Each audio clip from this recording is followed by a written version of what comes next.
Alright, hello and welcome back everybody, it is I. We're going to do some Sunken Temple, but before that let's pick up whatever money we have in the mailbox from the auction house. Which should be quite a little bit of stuff. We're at 47, almost 48 gold. Wow, look at that money. Very juicy. Yeah, it's definitely been a day or two since I started posting stuff, so... And I should have a little bit more on my bank alt as well. There you go, everyone. If you need money for the mount, don't stress about it. Just level up a couple of more and do some Maraudon or Sunken Temple, which is what we're about to do. Now, what are we going to hire for Sunken Temple? I don't know. What I propose to do, instead of hiring something specific, let's just go by randomness. So if you go to hire companions, select your own character here. T0 is, we don't have a license yet. When we get to level 60, we'll talk more about licenses. For now, let's hire quickly. And this will save us 25% cost. Eventually, other discounts that you may have on your account will also apply. So for example, if you have, say, if you are exalted with any of these cities, and you hire companions of that race. For example, if I was exalted with Stormwind and I hired a human, then I would get 10% discount. But only if you do it like this from the quick menu, only if you happen to get a human. And if you did, then it would be like minus 35%. So they eventually do accumulate, and I think the maximum you can accumulate is something like 100%. But including or accounting for the quick hiring. So there you go. We're gonna do some quick hiring. I know some people don't like to do this because they get some of the Mimi classes. I hope we do get the Mimi classes because we've pretty much played with everything so far and everything worked beautifully well. So tank for the first one, and then we're going to get a healer. Doesn't matter which one. I would have preferred if we got... Well, we still have 17 minutes on Divine Spirit. But it is still possible to get maybe a priest for range DPS. When you select DPS here, this can be either melee or range DPS. You don't know. Either way is good for me. A rogue is great.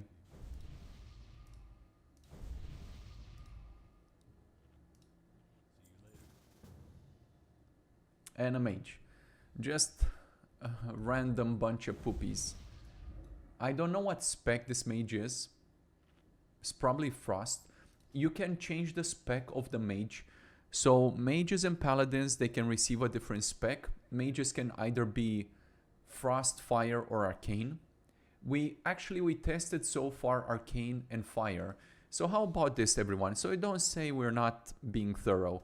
Set spec frost. Okay, so we're just gonna try everything out, and if there's any issues, then I'm more than happy to look at it and fix it. So we're gonna do that. Oh, we do have some of the roids. I did some quests, but since they don't stack and there's a huge cooldown on them, I'm going to put the rest of them in the bank and maybe drink some of these other ones. I would like to go for a change with a near empty bag. No one's ever stolen anything out of here. Not in the whole history of the whole history. Maybe I shouldn't have used them now, but yeah, just so I can have some peace of mind that our bags are near empty. All right. We are prepared, so I clean out my bags as much as I could. I would like to make a lot more money from Sunken Temple. Sunken Temple is kind of where I consider the end game dungeons to begin, even though Maraudon itself was rather end gamey. We did get a very sexy ring from it, and Maraudon started dropping Maraudon? I don't know. I'm sure someone's upset by the way I'm pronouncing this, but I don't care. It started dropping resistance gear, for which you need in AQ40, yeah, nature resistance and shadow resistance. So if you still need some pieces from there, then I recommend you farm it some more. If you want to like theory craft your character, I recommend the website 60 upgrades in one word.com. It allows you to equip your character with whatever gear exists in the game, and you can set like some points, like you can give different attributes or stats points. Like for example, if you wanted fire resistance or whatever, then just set or the weight of the fire resistance to some number, and then it will filter out all the gear available in the game by that weight, and you'd very easily find whatever resistance gear you can. And there are better and worse pieces of resistance gear, so you kind of have to figure out where you are in the game, at what level and what stage, and for what you need them.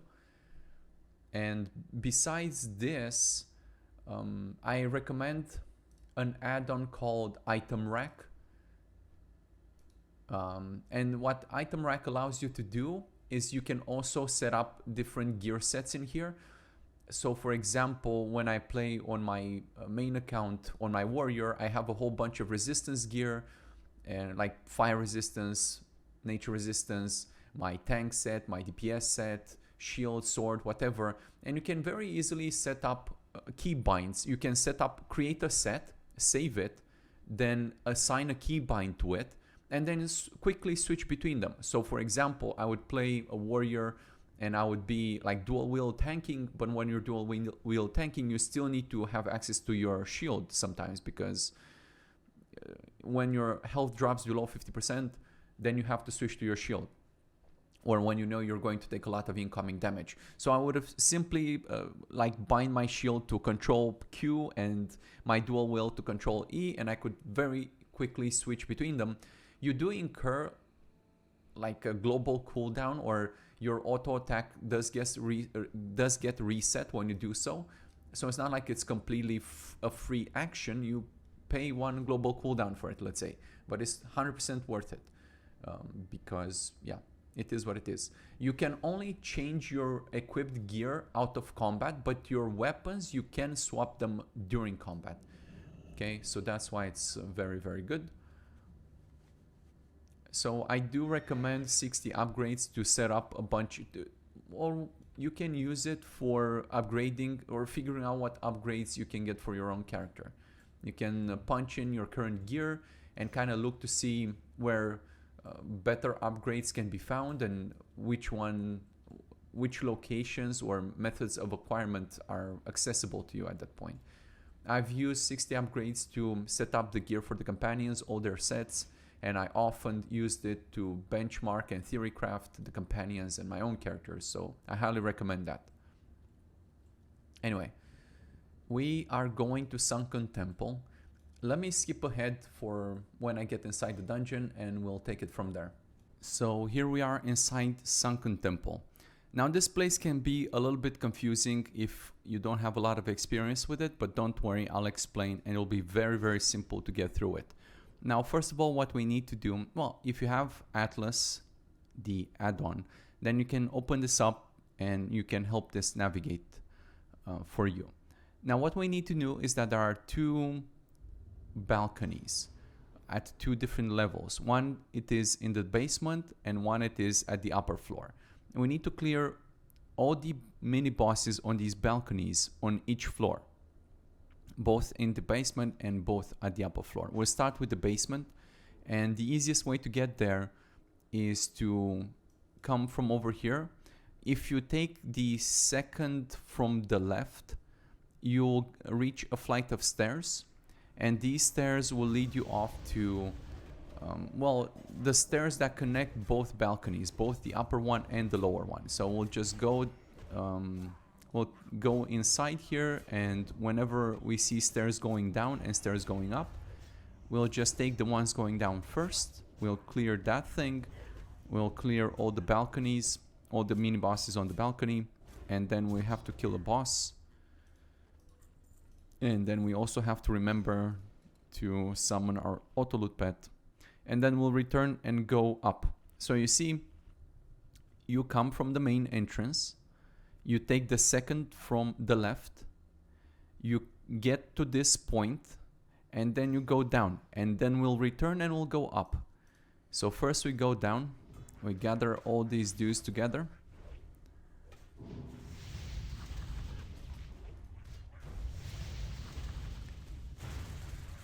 Because we have a mage in the group, it is very wise to group all the enemies to give the mage the opportunity to AoE. You can see that he's doing Cone of Cold, Flame Strike, and Blizzard. So if you want him to do good damage, he's not going to do that by doing single target. You really have to make sure that you enable lots of AoE opportunities for him. So let's go find these balconies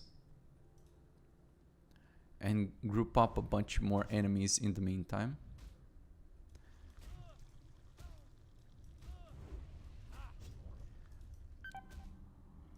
Let's get all other companions here because I don't like how they're split up there. One thing you can do, you have an AoE button here. If you press it, it'll force the companions to do AoEs. And you can see the mage did an arcane explosion and whatever.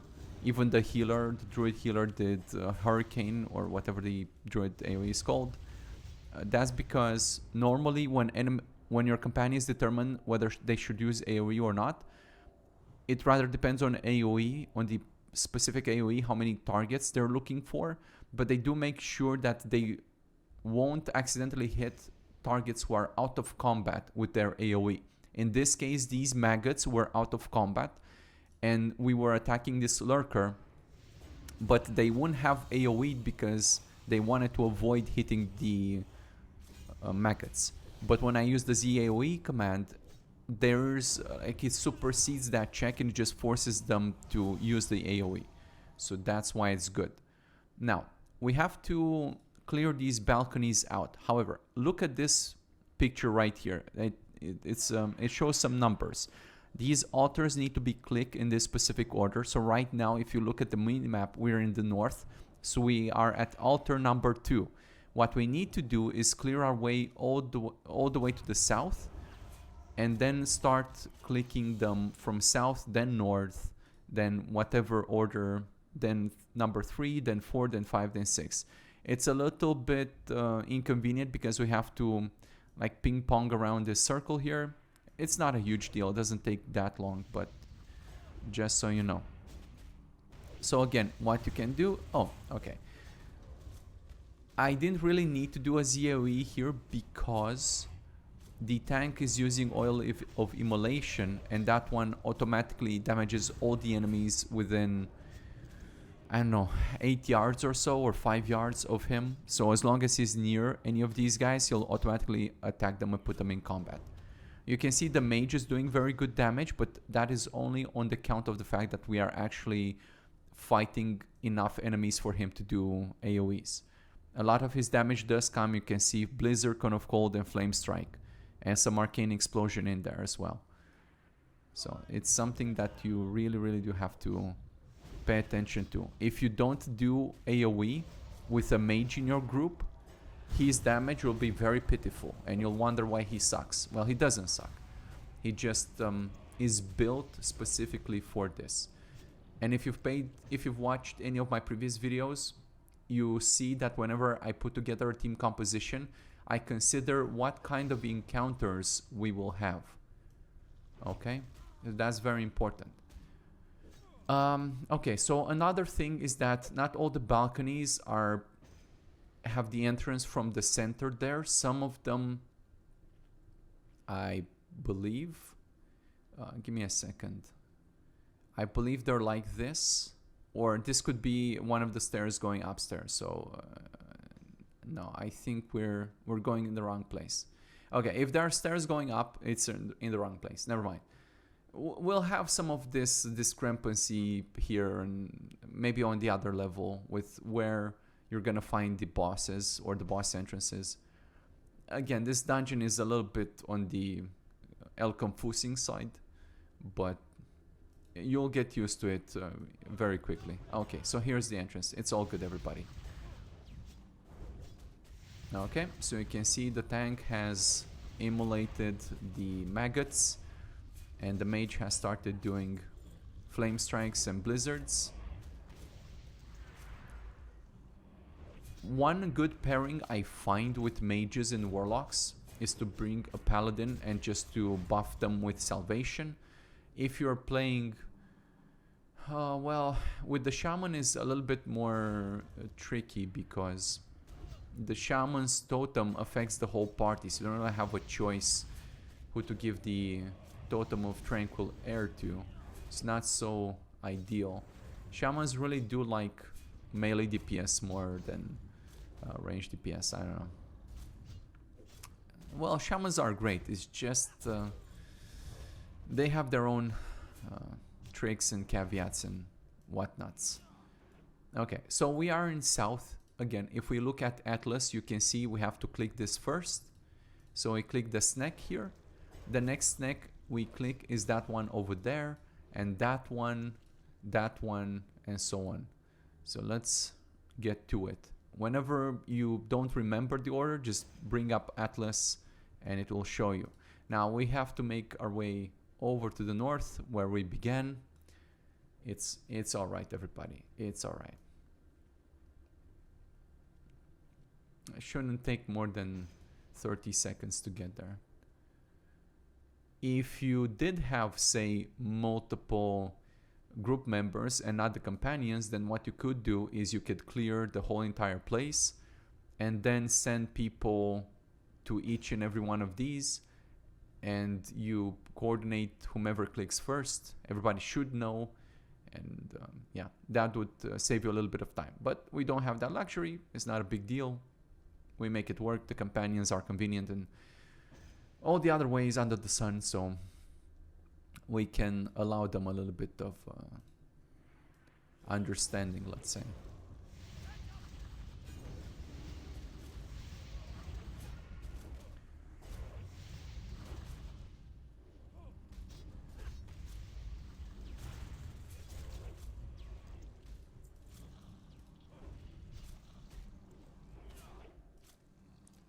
Okay, click the next snack, and then we go to that one over there. Nice looking snack.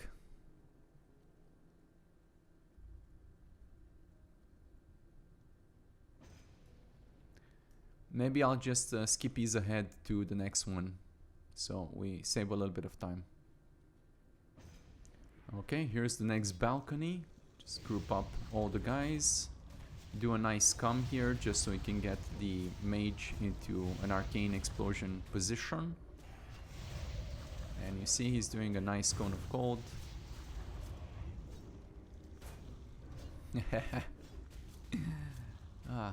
I love these comments they make sometimes.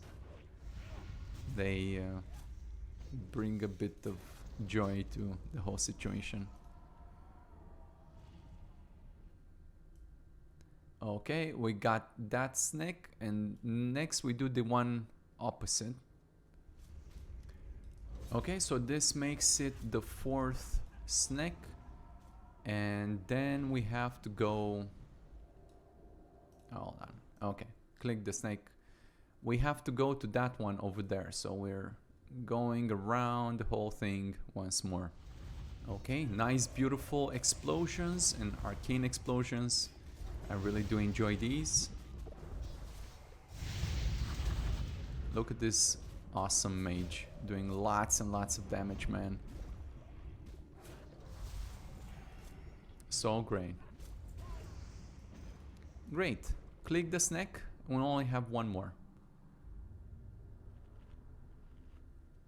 Okay, this is the final snack.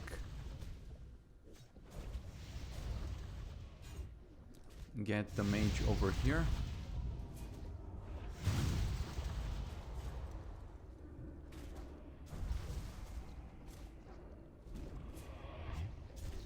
Do note that the companions don't use AoEs whenever they're being attacked.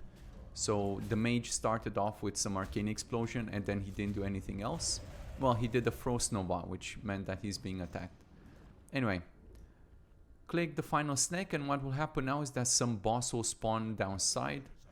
And what you can do here is you can come toggle your companions. We'll jump off this balcony, make sure your companions get some mana ahead of time. Good enough. Jump down, kill this lurker over here. You'll always land in this position because you have to do the statues in that specific order, so you'll always land like this.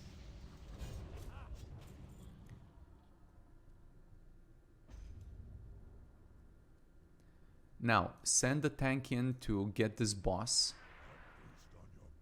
Send the rest, go in yourself. Start doing some juicy, sexy AoE. Do a come here to get all the companions together for the AoEs. Ooh, that's not good.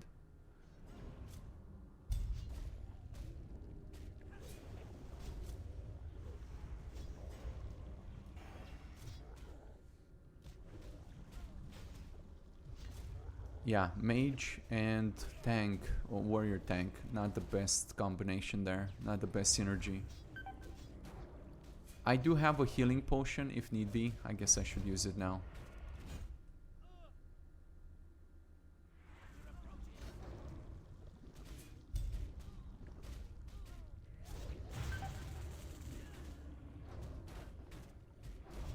Let's try to focus on the boss, just because he seems to give us a hard time. Beautiful. And that takes care of business.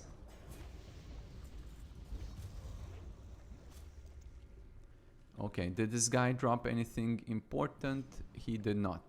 Great. Nice, beautiful snake there. Anyway. Now that you have done this, the way to go up, you only have one option. You cannot fail this whatsoever. So the way back is through here, and this will lead you to the main entrance. And when we get to the main entrance, we'll go again. We'll take the second from the left, and instead of going downstairs, we'll go upstairs.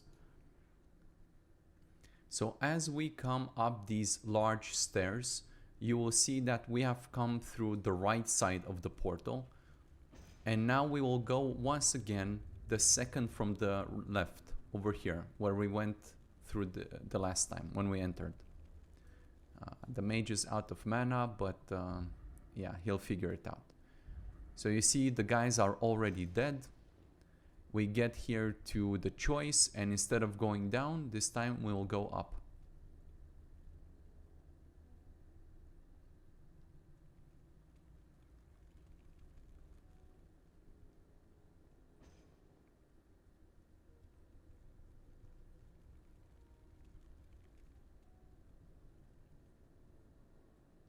Okay, let's wait a little bit for the mage. Man, this mage is so mana hungry. He does great damage, but we do have to wait for him quite a lot. Which does make you wonder if you'd rather have less damage, but better like economy of downtime or less downtime. And then maybe you prefer a rogue instead. How about that, everybody? You have a lot of choices to make with the companions.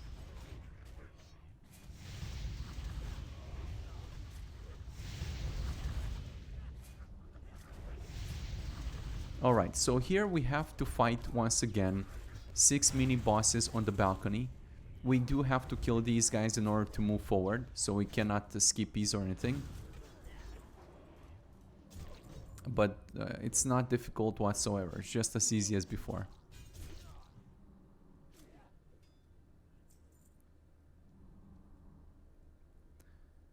So well, the difference here is that these guys are a little bit more tricky to find, because sometimes you have to go downstairs, sometimes you just go through the center. You'll see what I mean, but you'll get used to it. So you kill these dudes, and you can see there's a whole bunch of them on each and every one of these platforms, and we'll visit every one of them. Hey! Look at these funny skeletons over here. They were just chilling, having a smoke. It's what they got them. That's what got them. Okay. Good. Easy peasy. Now, when we return, so remember we came through the left there. That one leads downstairs to the main entrance. And now we'll go upstairs. We can go counterclockwise or whichever. It doesn't really matter, because we have to kill all of them anyway. Let's group up a whole bunch of these dudes. Do a come here just to get all your companions close together so the tank doesn't have to run very far. And enjoy the AoE explosions.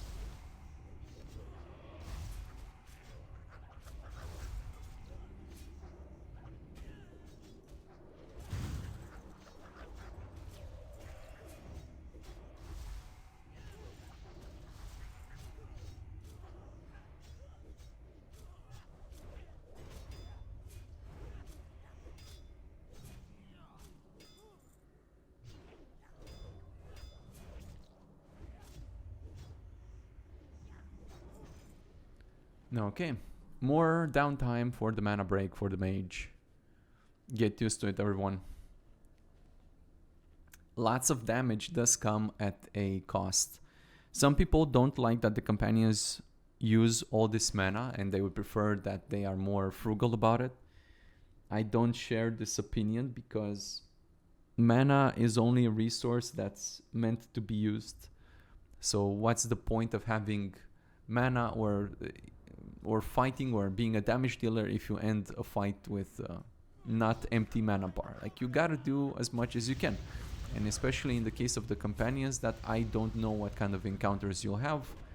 Maybe you're fighting a boss, maybe you're fighting something dangerous. I don't really know the situation there. So it's better to take no chances and go all in. Let's pull this guy out over. Let's come toggle here. Even though my mage is a little bit oomy.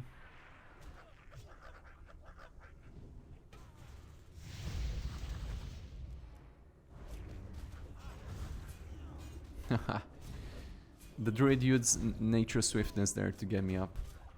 Good for him.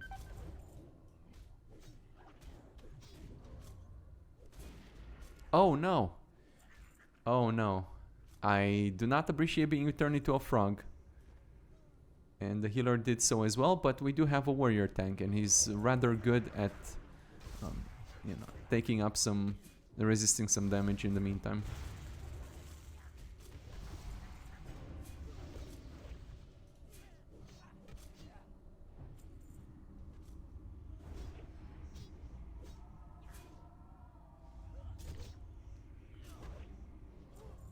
Yeah, the mage used invocation there, maybe a little bit unnecessary, but oh well. So you can see that the next boss, instead of going downstairs in the way that we came, we have to go sort of inward here. So that's why it's a little bit confusing.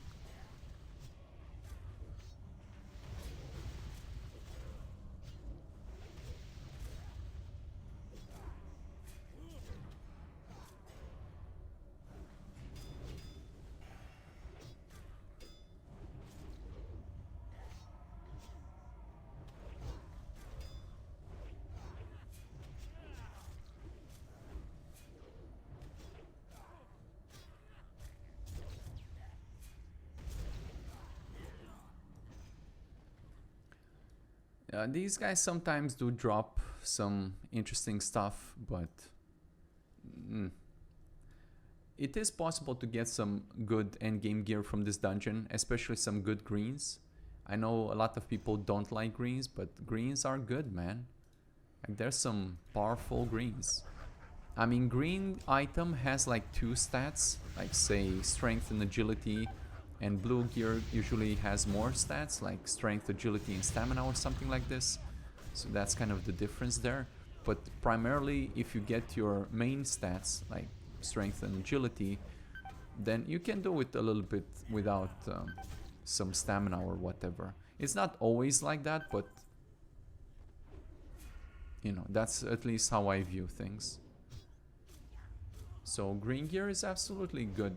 it's not like you wouldn't like to have some more stamina, but you like if you're a damage dealer and you're not like this squishy mage dying from silly AoE, then yeah, good enough. You know what I realized just now is that we didn't bring a resurrector. So yeah, what you could do, though maybe I don't really recommend it, but I'm just saying, you can whisper your druid to cast Rebirth, which normally they're only let's say taught to use them during combat. But just to make an exception and to show you that you can do this, then that's how you do it. You just whisper him and cast Rebirth. You target whomever you want to be resurrected, and he'll do it. Of course, Rebirth has like 30 minutes cooldown or something, so it's not ideal that you should do this. But for the giggles, if it was maybe I who died, then it would be a good idea. Yeah, we randomized our group, so we don't have the bestest synergy and whatever, but well, we can make it work. We just have to be a little bit more careful and don't let the mage go bananas and all that sort of stuff.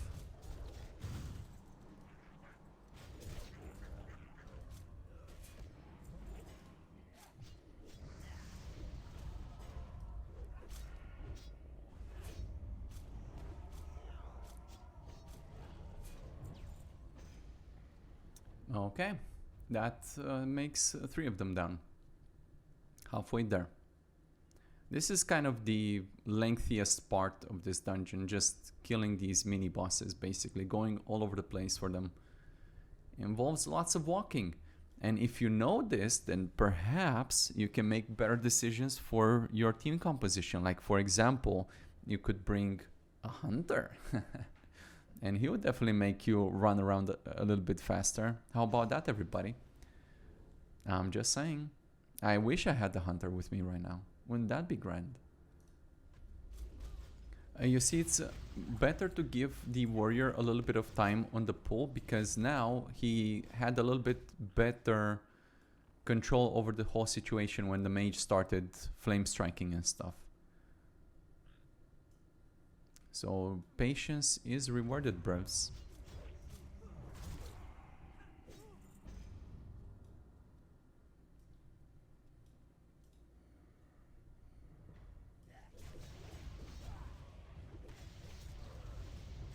Okay, so we have 2 more dudes. Whoa, I think we missed one. Oh, bloody hell. Okay, so we have to figure out back in the north how we get to that guy that we missed.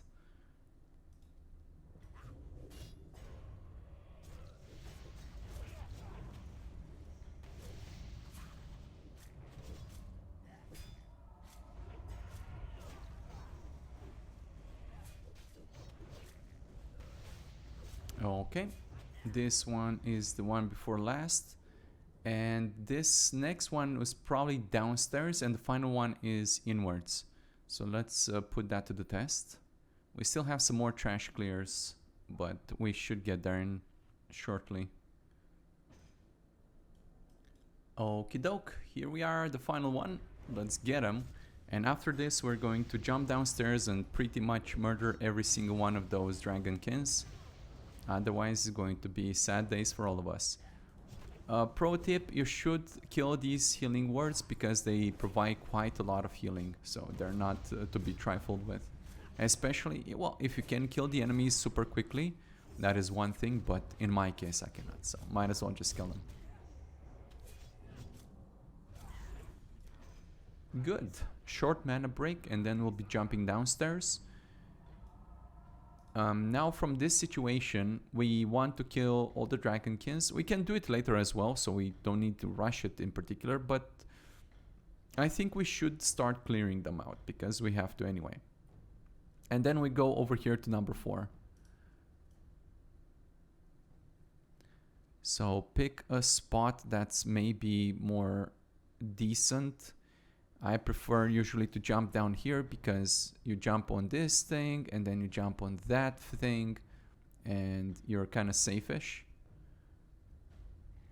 And now all of these little poopy things, you gotta group them up together.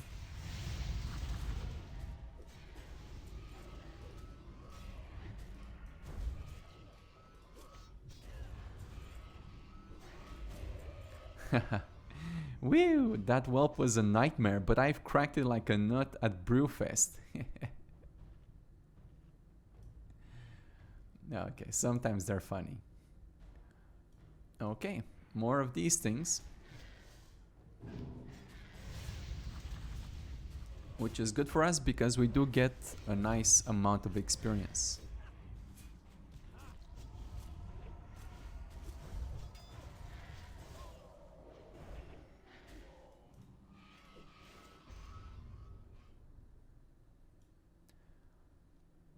I usually can afford to just charge into a pack of mobs because I do have some plate equipped. But if you do have to fight some bigger packs such as this, absolutely send the tank in first. Otherwise, and not if he's a warrior tank, even give him a little bit of time because he needs to do some cleaving and whatnots.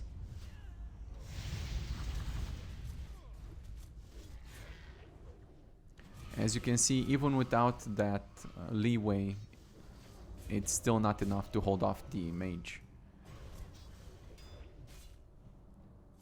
But I would like to point out the OD mage specs were good so far. Remember that we used an arcane mage in stockades. We used the fire mage. Where did you use the fire mage? I don't remember, but somewhere. Was it in Marathon or something? Anyway, we used the fire mage and we used the frost mage, and they're all doing splendidly, perfectly splendid. And that's great, which means that they're doing their job, but once again, with the caveat that you should pull or group enemies together. So don't just expect them to work out of the box. You have to do something. You have to be aware that such a something exists and do it. Okay then, the server crashed while I was inside the dungeon. One thing you should know, after a server crash, you can hire from anywhere you are. So here, when I logged in, I was teleported at the entrance of the dungeon. So what I do in this situation, I can just hire whichever. We can even hire by role if we want to. I suppose we could. And because the server crashed while my companions were hired, I will get reimbursed for whatever it cost me to hire them. So let's go once again with just add for the discount at random a tank, a healer, and 2 DPS. We got ourselves a hunter this time around. That's okay. And if we go inside, the dungeon has reset. Okay, no problem everybody. Here's what we are gonna do. Let's go back outside. And we are going to reset all instances. And then we're going to set difficulty heroic. That's right everyone. We're gonna do the dungeon on heroic.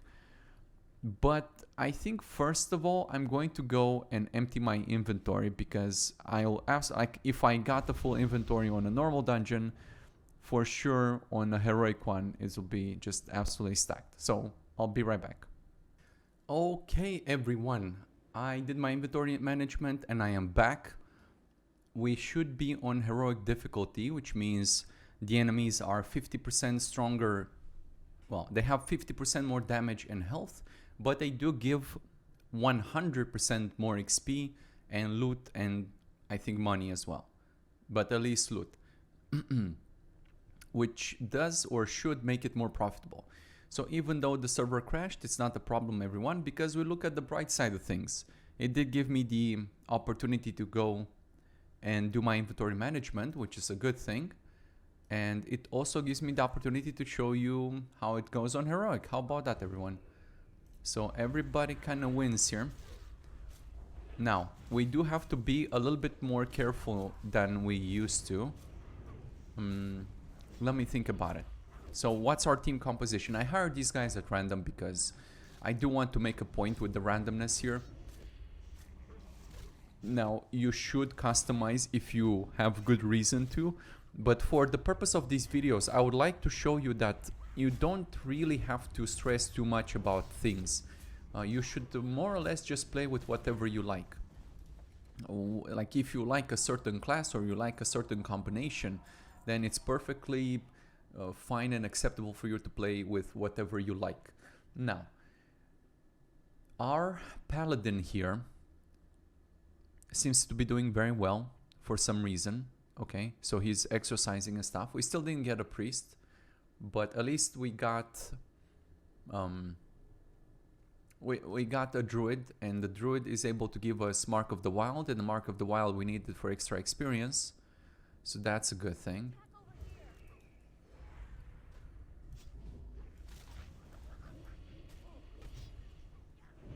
I actually ran out of consumables, guys. So there you go. We're even going to do a heroic without too many consumables, just because, yeah, I ran out of consumables and I didn't make any. I was going to make some. I think at around level 55, I'll go around the world and start maxing out my professions. I would like to talk to you about the implication of maxing out our professions, but I was kind of hoping to get to level 60 first.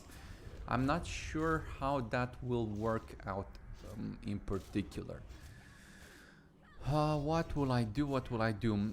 Well, after this dungeon, I do have some options. Well, maybe I'll just do some professions and yeah, it's not like I have to max them out immediately. So I'll just craft some whatever things, just a couple of potions basically, just like 5 or so of some of the easy stuff to make. So we have something to get our hands on when we do one of these dungeons. But yes, we'll definitely at max level have a very serious discussion about professions, because they play, in my opinion, an important role on this server. You can go without making professions if you hate them for some ill reason, or you don't think they're important. That's okay. You can actually just go without professions. It's completely fine. But it's if you don't do professions, I think you are leaving performance on the table basically. So the companions will not be as strong for you because of that fact. But they could be still, because what professions allow you to do is, like, ultimately when you use the consumables, the companions use one as well. But nothing says that, hey, you can't first of all enchant the gear because someone else enchants your gear. You can have consumables to use because someone else makes them for you. Or if you're in a group with somebody else and they use consumables, then the companions, your companions as well, will still use them. So by all means, you can skip doing consumables. But this is on the caveat that someone else will be doing the job for you.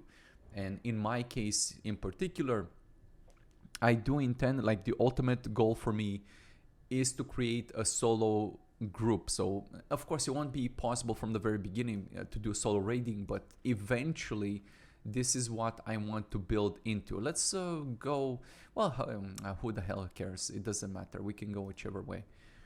But that's what I'm aiming for, a solo raiding situation type of deal, type of stuff. So we are looking to max out the professions, we are looking to enchant our own gear, we are looking to collect all the recipes for the professions because they are account wide and you only need to grind it once. If you think about stuff like Crusader, which has like some 1% drop chance from whomever, whatever, the Scarlet Crusader guys and Heartglen, whatever. I mean, it's going to take you a couple of hours to, well, a few hours, let's say, because you have to wait for the respawn and all of that, so it will take a little bit of an effort. But again, for me, it doesn't sound like a bad thing, and in fact, we can just start getting into it, like, as soon as possible. In fact, right, you know, I have been disenchanting gear as much as I can, now that I don't need my mount, because we have the level 41, and getting 1,000 gold for the epic one is out of the question at this point. Later down, when we start upgrading our licenses, in particular, yes, changes. Hold on, everybody. We have to do the snacks in order. So what we're going to do is go downstairs. We've already talked about this. Okay, so we're going downstairs. The first one is the south one. Again, if you forget the order, just open up Atlas. I highly recommend you have this. We're gonna maybe skip these on the slimies. Actually, you know what I can do? If I just do like demoralizing shout, I can get all of them with an AoE, so I don't have to rely on the companions to do an AoE first. It's just that we are playing now on heroic, and you see how ridiculous the XP is, like 400 XP and some such. I mean, that's a huge amount. So if we're killing like one of these little guys, like 100 and something XP, you kill 10 of them and get 1,000. You're basically doing a quest worth of experience by just hitting these maggots. So heroic is very good, and it's not like we cannot handle it. We absolutely can, but we have to be a little bit careful. So we're not well, I say we have to be a little bit careful, and what do? I just straight up charge into the pack of enemies. So it's a little bit of yeah. I'm not staying true to what I say. Do as I say and not as I do. Yes. Well, not always, but in this particular case. Anyway, yeah, I would like to go and start farming for the Crusader enchant 100%. It's a huge deal. You put that on your weapon and your companions will have it as well, and it's a huge boost of damage. We're talking about, I don't know, 2-3% damage at least early on, when the companions don't even have pre-raid bis or something like this. We have to hit that snake, so yeah. Anyway, I hope I don't get too distracted and click the wrong snake. It's okay. Even if that happens, we'll just laugh at the situation. I don't remember what the problem is if you hit the wrong snakes. Maybe you summon some extra boss, or I don't know, some penalty of some kind. I can't remember. But we will just laugh at it if it happens. The important thing is not to take things too seriously, guys, because there's no reason to. Just chill, relax, sit back, let the companions do most of the heavy lifting, even though we are trying to... Now we're doing a decent job keeping up with everything. I like the fact that Wolf is still tanking. You guys say whatever you want about the Hunter, man, but he's off tanking for us. And this is not the only time I've noticed that. We noticed that in previous dungeons. Even on TBC, it's still a thing. So the Hunters are cool, man. On top of the fact that, hey, do you remember when I said we would actually like the 30% movement speed? Well, we have it now, and look at this. It's just awesome.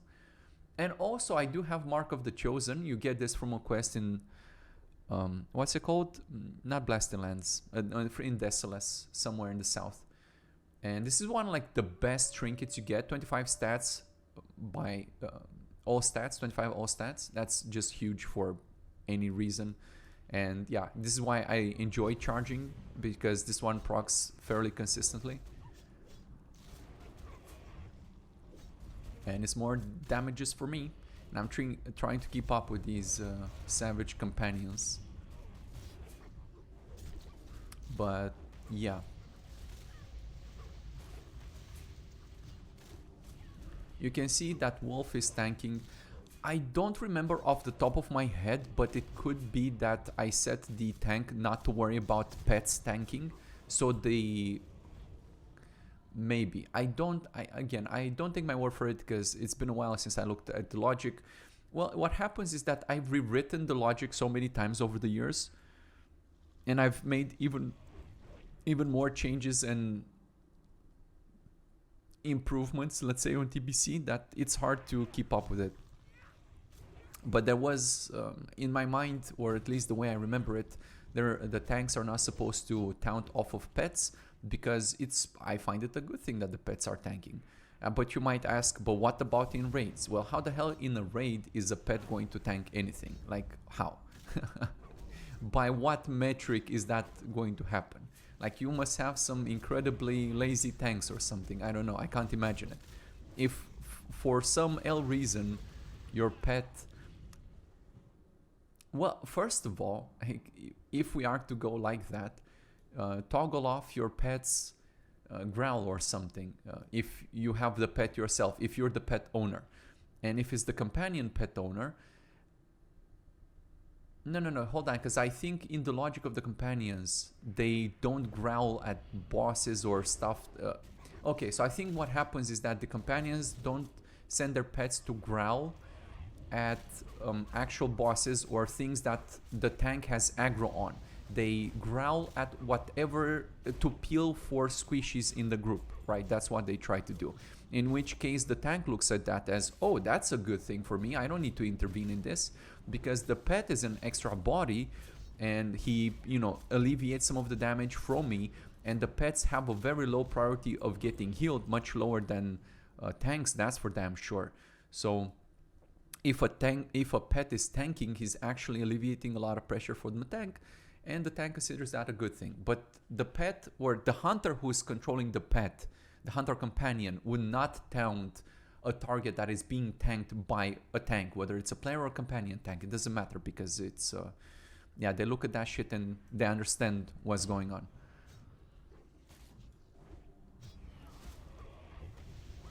We are very close to leveling up, by the way. We're 91%.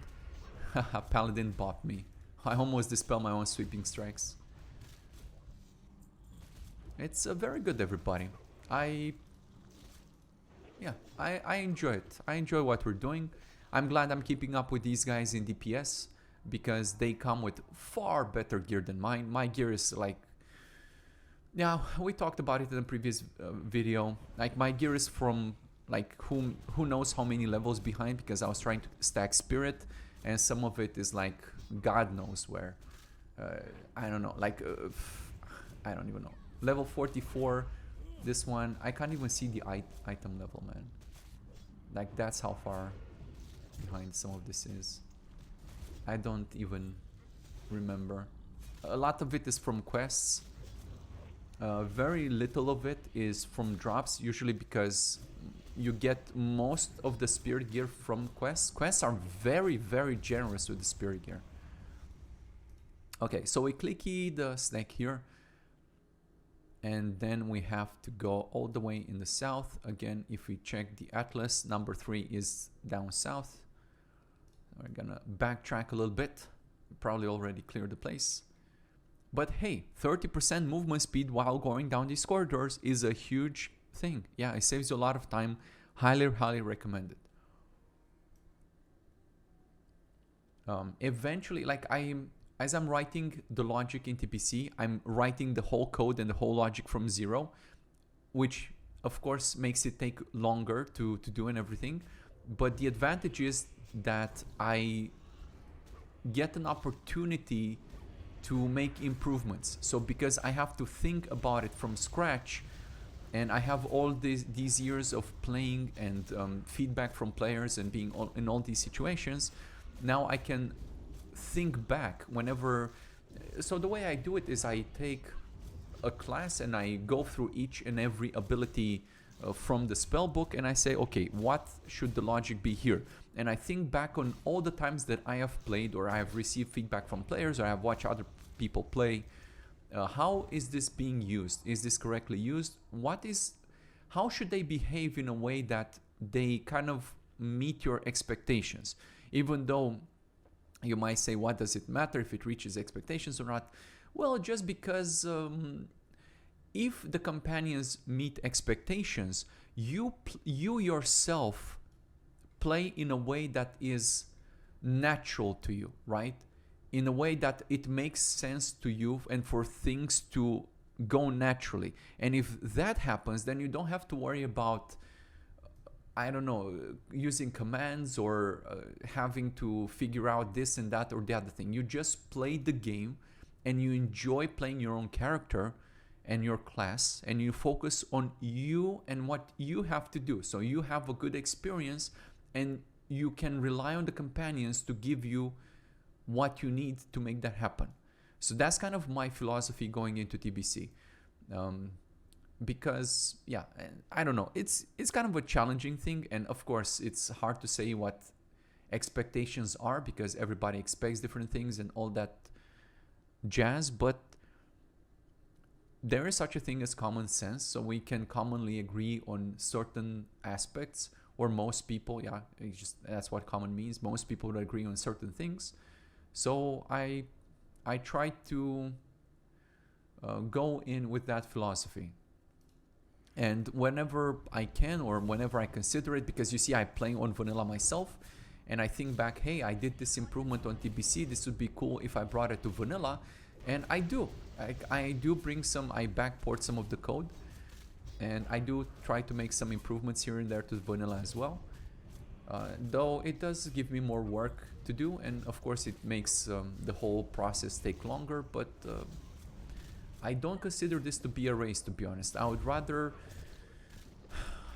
just have it work correctly and up to expectations than to, you know, to rush it and for it to be shit. And it will be shit from many points of view.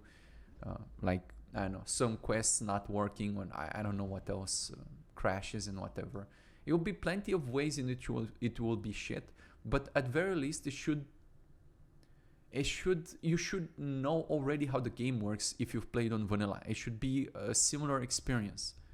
Yeah, so most of the things, if not all of the things, should work the same. This is why if I make a change on TBC or I make a change to vanilla, I try to make the change in the other place as well. So we are consistent with what we're doing.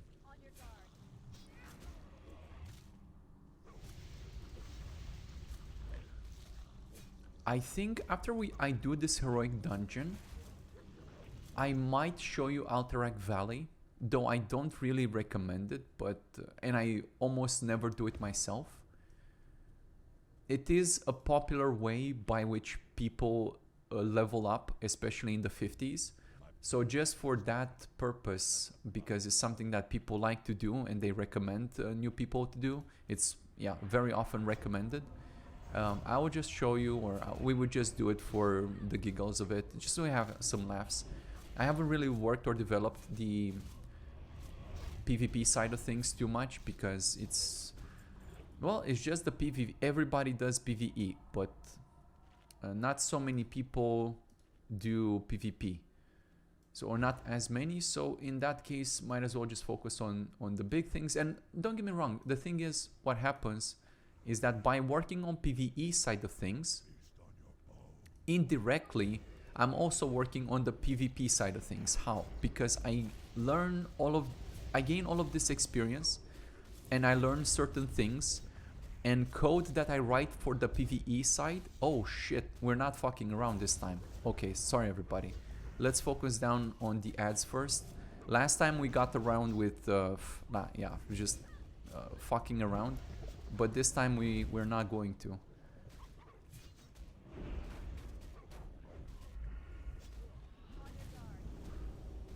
Yeah, this is not going to be easy. You see, one good thing you could have done, you could have come downstairs right away and just killed these dudes. Whoa. You could have come downstairs and killed these dudes right away, but yeah. On like normal difficulty is not necessary because they're green to you if you come here in the 50s, so they're not particularly difficult to kill.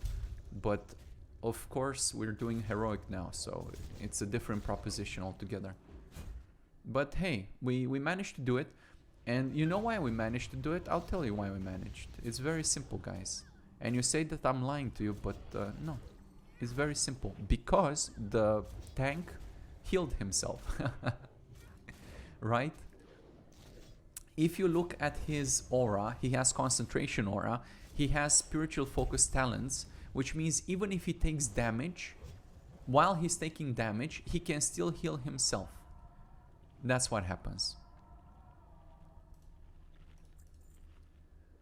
Whoa, I don't know pole arms? Bros. Oh my god, it's a better one, and I don't know pole arms. Jeez, I have to go learn pole arms, man. It's like a 10 silver or something. But anyhow, you can see we've almost filled up our inventory, man, and we're just at the bloody first boss. Oh well. It's been going good so far, but things are going to get more difficult, so we should pay attention to that.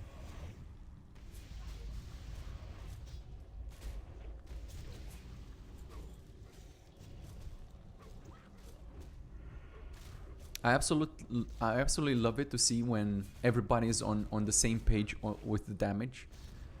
The hunter, again, he's okay. He could have done better. I think it's just that beast mastery falls off a little bit in the end game. But again, he does off tank sometimes, so the beast mastery makes the pet tankier and just better in general. He deals more damage, which means he has a higher probability of pulling aggro. Like as you can see, the pet is literally tanking here. So that makes a difference because the hunter will send the pet to pick off stragglers, and that alleviates pressure from the tank. It alleviates pressure from the healer because typically where do they go? They go and attack the healer. So the healer is better protected. I don't know. You have to look at things beyond just the metric of damage numbers because the story is sometimes a little bit more complicated than that. And yeah, take everything with a grain of salt, I think.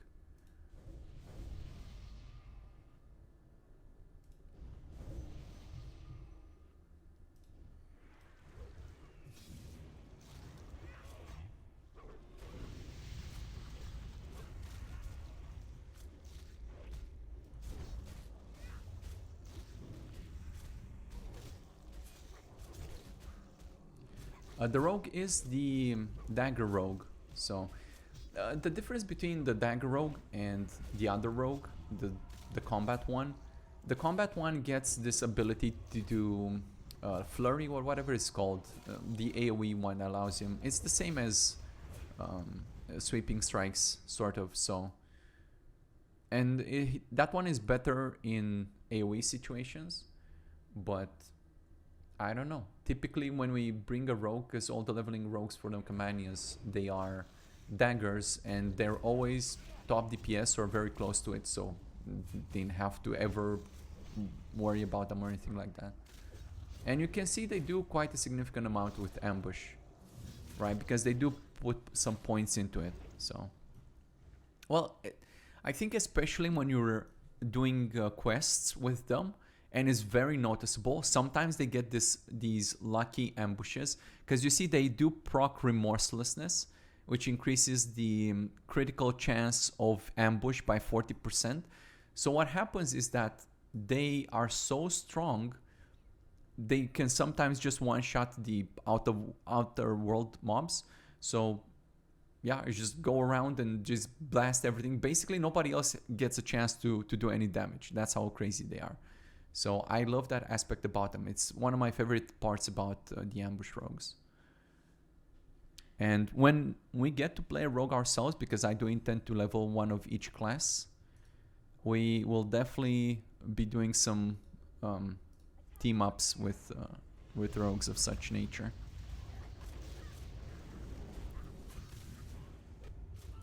What I can do in this situation to help out is I can definitely do some demoralizing shouts here and there.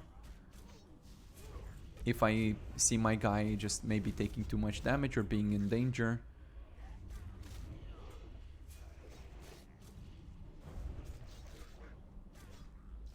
So we do have good team synergy.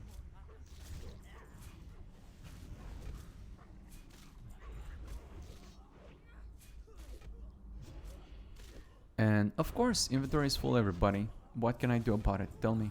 Hey! Congratulations, guys! I like the fact that all the companions congratulate you. Okay. Alright, let's go fight some more stuff. Okay, just give me one quick second to check. Yeah, you see, this why it's good to check. 62 silver on the table. Don't want to leave it behind. Okay. Let me think about it. Okay. So here's the thing, guys. We came upstairs and we're going for the upstairs balcony here. But we're going to go past this thing, and this is actually where one of those mini bosses are. So it's good to just go and kill him now, so we don't forget about him. And while that happens, I can just do some inventory management. I got bopped again.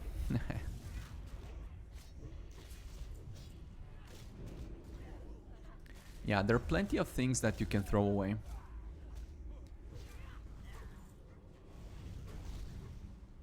It would be cool if such an add-on existed where you could maybe trash the items in, like the gray items in your inventory based on their sell value or something like this, with some kind of slider, and you could just, or just some kind of punch in input, whatever, and you could just specify the value.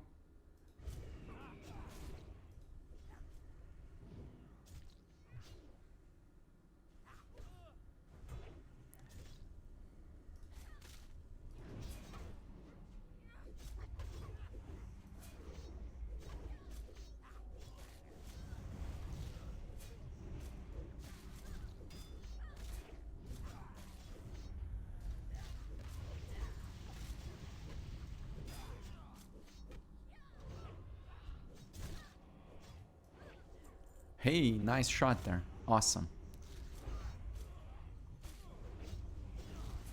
We are going into the late game, so more and more I'm starting to look for gear that could help us out in that regard. So, wow.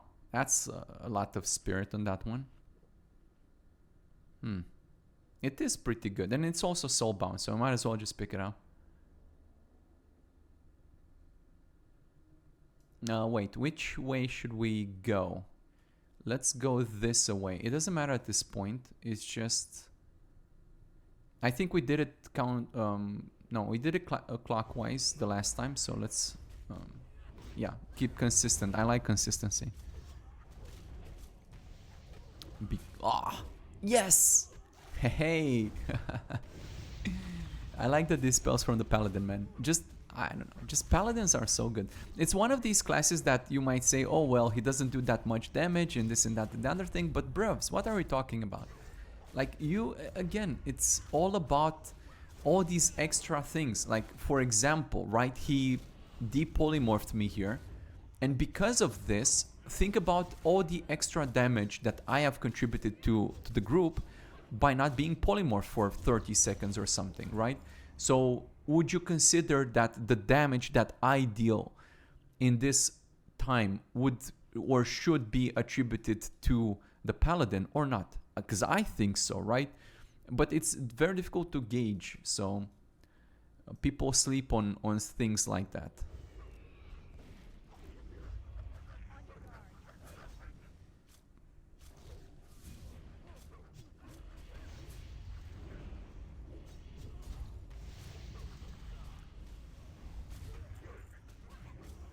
It would have been nice to have a priest though, for the shackle undead for later on, but we'll make it work, guys, don't worry. We'll figure it out. You just gotta be a bit more careful. That's all it takes.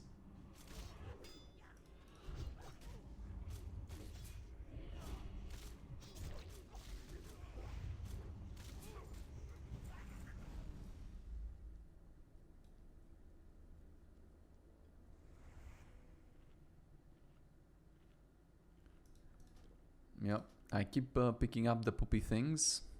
Whoa, strength and spirit, wow. Whoa, that's a mace, everybody. Hey, that's a mace. That's a but it's a mace, everybody. And I have axes, man. I have points in axe specialization, so I can't pick up a mace. Oof. I might stick with two-handed combat for a very long time. I know the pre-raid bis is going Fury Warrior with dual wield. However, the two-handed is better for AoE, because AoE, you see, sweeping strikes is like fucking 19% of my damage. That's not a small amount by any means. And what will we be doing for like the vast majority of times in this game, at least for the foreseeable future? Dungeons. We'll be farming loads in dungeons, man. You'll be ready to see a lot of endgame dungeon videos, because that's what I'll be doing.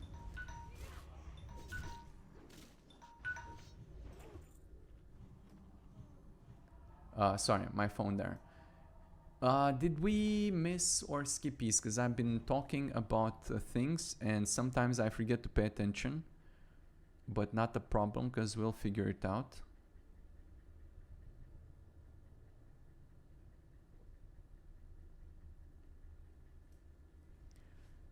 Okay, let's see if we missed. No, we didn't miss nothing. We're good, everybody. If we had missed, we would have seen it. We're good. It just takes a little bit longer, I think, than the previous run. Because, yeah, these guys do have higher health. And by the way, if I haven't specified this yet... Whoa, the hunter just straight up equipped this one. It's like, yep, gimme. When you enter the dungeon, if you set the difficulty to heroic, when you enter the dungeon, it will say in the chat that you are on heroic difficulty, just like so you know. So watch, like get used to looking at the chat when you enter the dungeon, because sometimes you might forget you are on heroic difficulty, and we have done that a few times quite.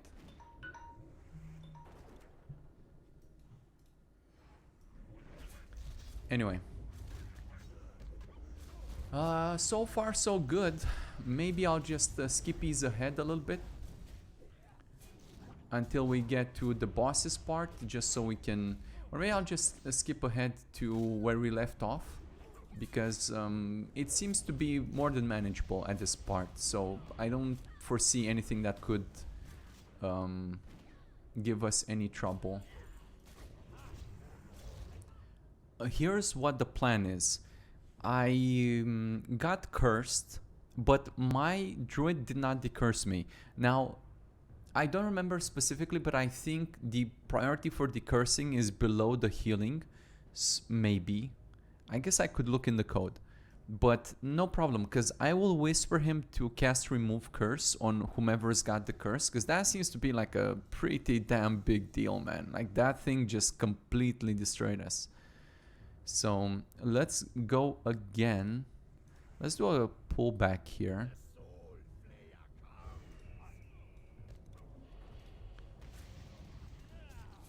So if I notice anybody with the curse,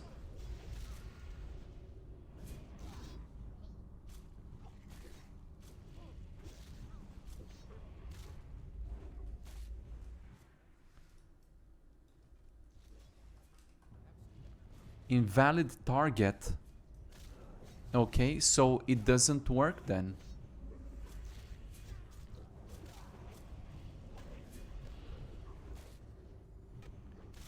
I'm just going to pay attention. It still says invalid target. So I guess we cannot do it, man. We just gotta burst this guy down. Oh.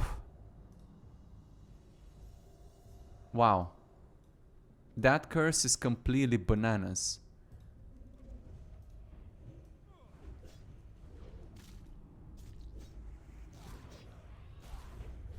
I don't know. I tried. It just said invalid target. It could be like a scripted thing, so you cannot remove it in any way, but I don't know. It wasn't for lack of trying, so that's for sure.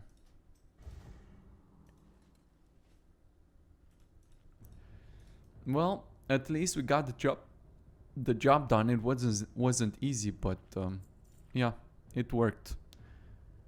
Gloves, Ally, Prophet. These are good if you're like a priest type. Again, priest types. My both the healer and the paladin actually equip that. Oh no, the paladin equipped Fists of the Damned. Don't know what that is, but anyway, that was okay. It could have been worse. Oh, we have the dragon. So after you kill this prophet guy, you have a couple of dragons spawning here in the middle. Let's see if we can potentially pull them back one by one.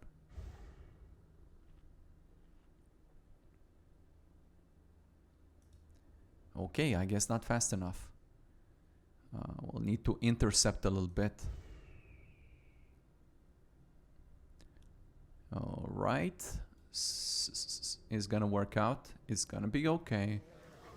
Oh. Brevs. Brevs, what the hell, man? These dragons are not difficult.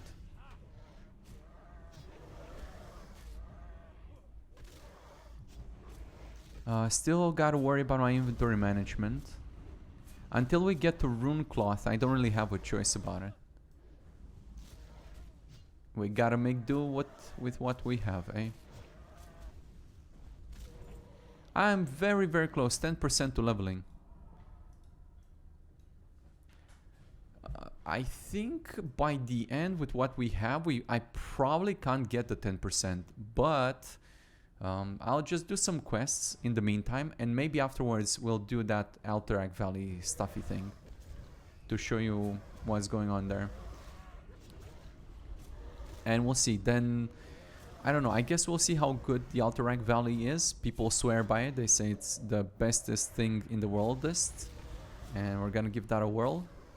If not, we're either gonna do more quests or maybe some dungeons. Some endgame dungeons. It would be nice to get at least like 2 levels, I think. At around 56, we can start doing things. Maybe I can even do the entrance quests. Wait. Do we want to do this one? I mean, we could if we really wanted to, but no. Let's see how it goes after we fight the final boss. If maybe I'm close to in XP or something, and we can go kill some of these dudes. I don't know if the adds Hakar spawns if they give an XP, but if they do, that would be awesome. Let's go pull the big Drake. Hey, big Drake. Psst. Hey, you. Psst. All right. Whoa, this guy does a lot of damage, dude.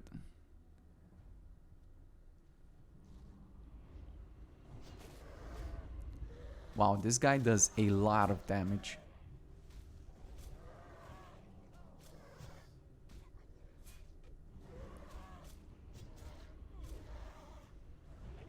I hope everybody is attacking the same thing here. I see my hunters was going for this other dragon. No, I really do insist. We should probably not keep the healer in there. Oof. Oh. Close save. Alright, this was very, very close. I don't remember if we need the quest item for the final boss. If we do, then I guess we'll skip these.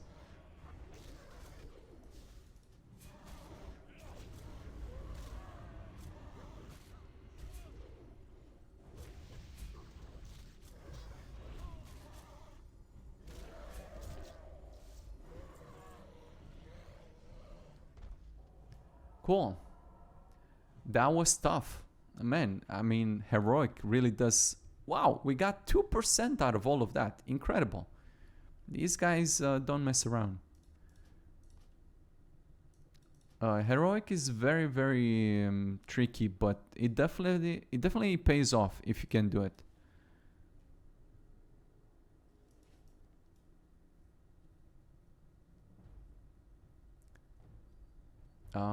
Okay.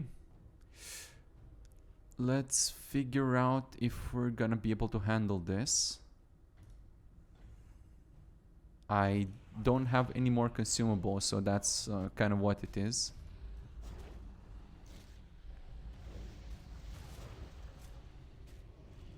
I remember this guy is very difficult on heroic because I did this before, and I don't remember why exactly, because on normal you just slap the hell out of it before he gets a chance to do anything.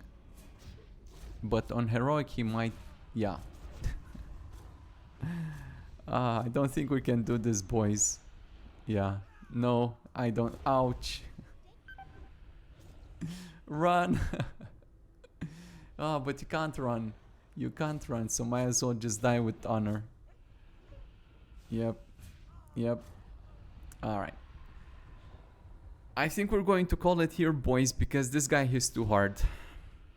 Normally, yeah, like I said, when I do it on heroic, we just slap the hell out of him and he doesn't get to do anything, but it's to be expected. I mean, if you came here at 55 or something, or 56 maybe, but nah, not like this. This slaps too hard, so it's okay. I'll get the final 8% by doing some quests. It sounds good to me. And we did farm a buttload of items and a buttload of gold, and I accept the result. It's okay.